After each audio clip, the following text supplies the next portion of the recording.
So the Bulls have 17 games left to go on the season at the time of this recording anyway. The Bulls have been firmly locked into the 10 seed in the East for quite some time now, even after going on a pretty long losing stretch. And the Bulls, based on where they are right now, will likely remain with the 10 seed and will be securing that last play-in spot in the Eastern Conference. Now, throughout this season, you have seen back and forth debates between Bulls fans, even non-Bulls fans, on why the Bulls should tank or not tank. Who's right? Who's wrong? What's the best path forward for this team? All of this was especially a hot topic in debate when the Bulls still owed their pick to San Antonio that was only top 10 protected, so it behooved the Bulls at that time to lose to ensure they would be able to keep that pick. But of course, the Bulls have since traded Zach LaVine as a part of that deal. The Bulls got control of the pick back, where they will now have their pick no matter where it falls in the draft. But even despite the Bulls now having control of their future draft picks, the whole debate of tank or no tank still remains a heated debate. And I feel like that's even more so the case, or I guess I should say the perspective is changing a bit now anyway, that we've seen this team actually playing some fun and exciting basketball. Now, I know I've shared my thoughts around this and where I stand on this notion of tanking or not, or going through a number of years of taking a step back to try to build through the draft, but I wanted to share maybe a bit more deeper perspective that I feel is getting lost in all this back and forth debate that I see among a lot of Bulls fans, content creators, and even media outlets, and I would love to hear your guys' perspective on this as well. So what's going on, everyone? You're listening to Bulls Central here. Hope you're all doing well. Now, when the Bulls traded away Jimmy Butler in the 2017 draft in exchange for Zach LaVine, Chris Dunn, and the Timberwolves' 7th pick in that draft, which the Bulls used to select Lauri Markkanen, the direction was the Bulls are going down a rebuild. They're going to be bad for a while, lose a lot of games, and try and get some high draft picks to hopefully land their future franchise player and start a new chapter for this franchise. And while the Bulls did a lot of losing, they ultimately would not get lucky in the lottery. In fact, they would get unlucky, with other teams jumping ahead of them in the lottery standings, and the Bulls would net the 7th pick in back-to-back drafts, which would turn into Wendell Carter Jr. and Kobe White. The Bulls, like a lot of tanking teams in those years, were after the prizes and tanking for Luka Doncic in 2018 and Zion or even Ja Morant in 2019, but instead had to settle for Wendell Carter Jr. and Kobe White. No disrespect to Kobe, as he's turned into a very fine player. I actually love Kobe White as a player right now on this team, but he's not a franchise-changing player. The Bulls' tanking efforts did not work. It was not successful, and the Bulls had years of losing with not much to show for it and not even close to getting back into contention. Of course, we all know what happened from there. A new regime in the front office would take over. They took a few months looking around at this team and what the past group had put together and said, no thanks. We're going to accelerate this thing. We're going to try and compete now and mortgage our future to get there. Of course, that didn't work either. I don't need to revisit all the happenings of the last 3 years, but it's led to where we are today.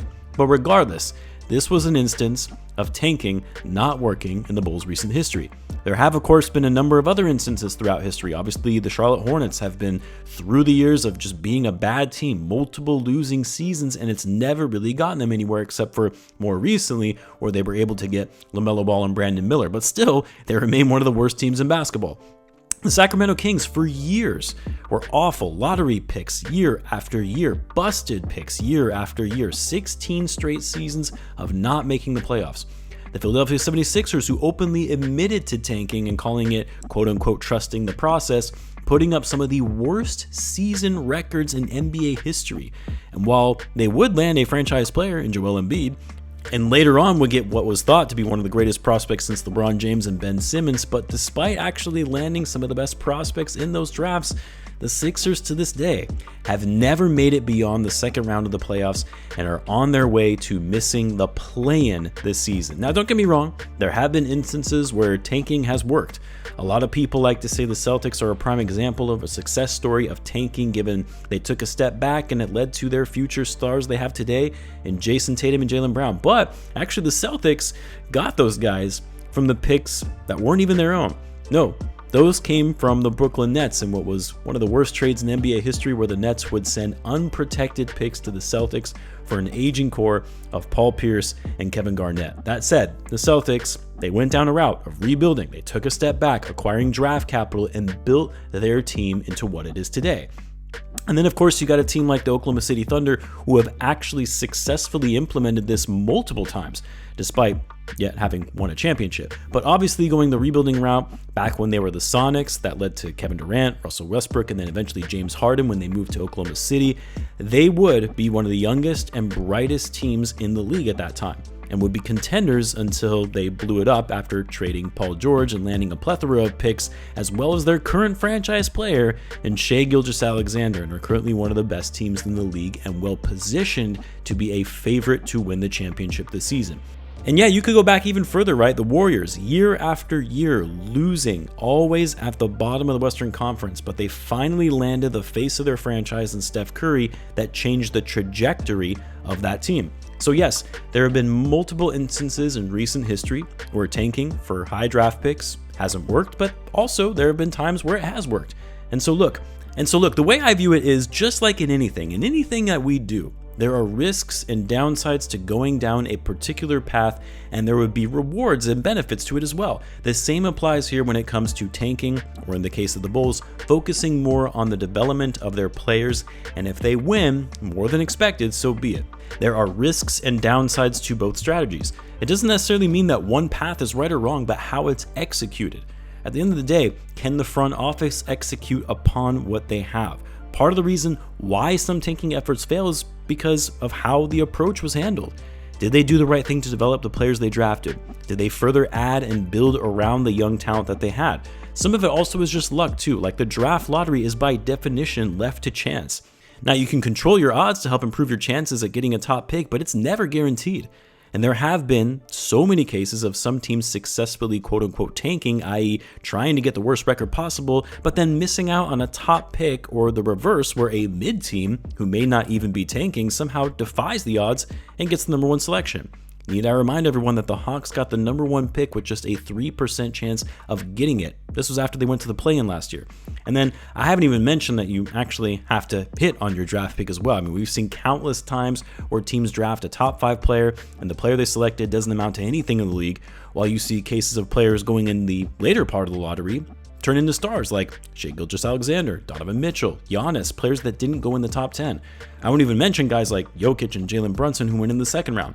But anyway, my point in all of this is, we can argue all day about who is right, who is wrong, what's the right path the Bulls should take, what's the wrong one, should they tank and try and lose as many games as possible for the rest of the season, or should they ride with what they have, let these guys develop, get experience, and build off of this play going into next season. We can debate and go back and forth on this all day. Nobody is really right or wrong, because it all depends on how the Bulls execute on whatever direction they take. For me personally, I've said this before, but I would rather focus on what we do have, what we currently have on this roster versus what we could have, something that is uncertain. Now, I might personally think that's the right approach or viewpoint, but others might view things wildly differently, and that the Bulls should be doing everything in their power to give them the best lottery odds no matter what, even if it means they get unlucky, because better odds of getting the number one pick is better than lesser odds. Who cares about player development? None of these guys that we have on the roster are franchise-changing players, and that's fine if you think that way. Players and coaches are going to play to win. Nothing is going to change that. And the only way, at least when it comes to the Bulls and where they are right now, the only way you can change that is if you try and manufacture some losses by having guys sit out and resting so you can ensure you stack a few more L's. But doing that also comes with a cost when you instill a losing mentality in these young players, impacting their confidence, their rhythm, getting experience and run on the court.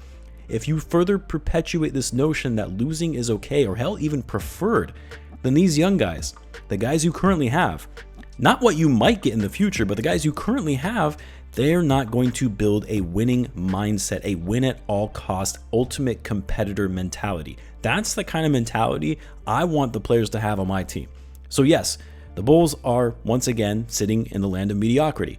Yeah, could it negatively impact their future, especially when it comes to getting a generational talent? Sure. I won't disagree with anyone who makes that claim, because there is truth to it. But there is also something to be said about what we're seeing from these guys on the roster who are playing hard, playing well, having fun playing team basketball, working on their game, developing, maturing, and making the most of the opportunity that could end up being more beneficial in the long run, and something this team can build off of for the future. In short, there are pros and cons to both sides. We can argue back and forth and try and prove which side is right, but in reality, what matters is how the front office executes on this strategy. It's just my perspective on the matter. I would love to hear what you guys think, so you let me know in the comments. As always, be sure to subscribe, and I'll see you in the next one.